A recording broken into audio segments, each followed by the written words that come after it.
And all players, good effect. You got a jacuzzi over there? Yeah, is that right?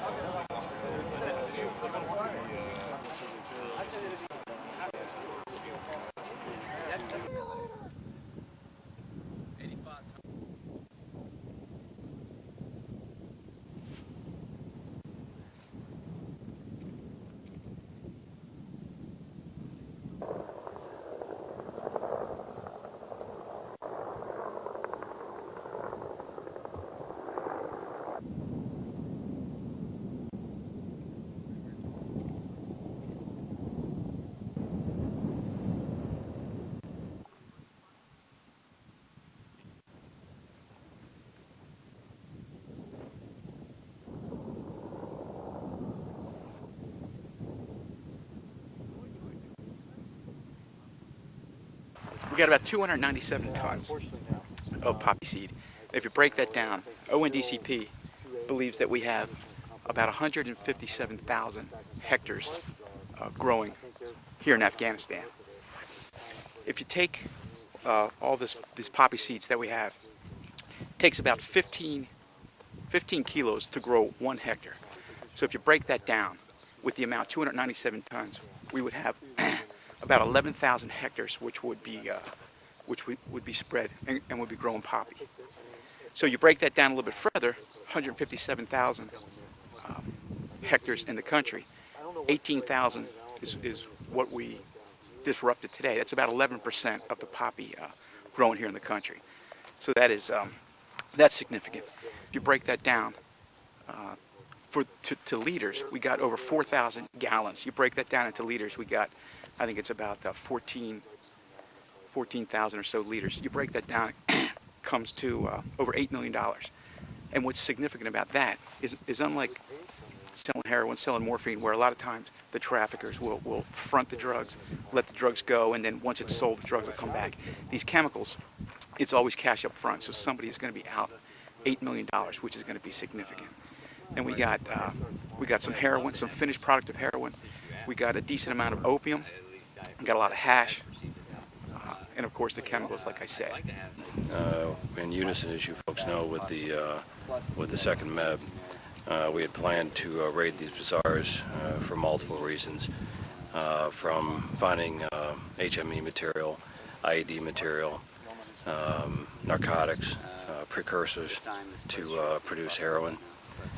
So there was a multi-faceted goal to hit these two bazaars up in Lakari and of course here in Safar. As we cleared both bazaars, we found what we thought we'd find, from chemicals to IED material to HME material, and the very things that are affecting our troops and of course harming the troops as they come through Afghanistan and clear the Helmand area. Of course, one of the finds for us from a narcotic perspective was a total of 297 tons of poppy seed. Only time will tell how that will affect the yield from this coming year, but it's significant in its own right. Found several hundred liters of acetic anhydride, a main chemical used to finish the heroin product, and which is a huge find for us.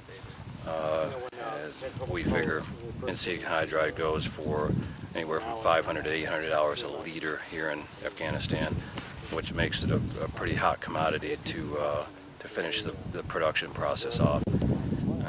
So overall, it was a good few weeks for the MEB, the Marine Corps, and of course the DEA, who were allowed to come in here and assist them on the exploitation of these bazaars. Well, the raid that was done here in Safar Bazaar, Garmsir district, was meant really to disrupt the Taliban insurgents there in southern Afghanistan. It really was meant to disrupt both physically, remove them from this area that the people use, psychologically take something that they consider a stronghold, because it's how they raise revenue through the use and sale of, well, not the use, but the sale and development of narcotics, and finally financially disrupt them from that stream of finance and income. For us, the real reason we're here is that there's a nexus between the narcotics trade in Afghanistan, the insurgency, and most importantly for us right now, the production of improvised explosive devices. And indeed, here not only did we find poppy, processed heroin labs, we also found ID making material, cell phones, electronics, homemade explosives, and indeed I think the damage we've done to both the narcotics network was also done against the improvised explosive device network that the Taliban used. The MEB's mission here as part of ISAF was really to secure the population, separate them and protect them from the insurgency that the Taliban brings, the terrorism that they bring to the families in Afghanistan, and then allow them to really participate not only in the upcoming elections but overall governance here in Afghanistan. To do that, they need security. They need a feeling of stability, the feeling that they're not going to get intimidated by the Taliban, to grow and process things like opium. And really that's a security mission that we're bringing. We're also here to support the Provincial Reconstructive Team to bring governance and services and developmental programs like irrigation, canal systems, micro-electrification, education, clinics. So we're here also to support the Provincial Reconstructive Team's efforts to bring that level of services to the people of Afghanistan.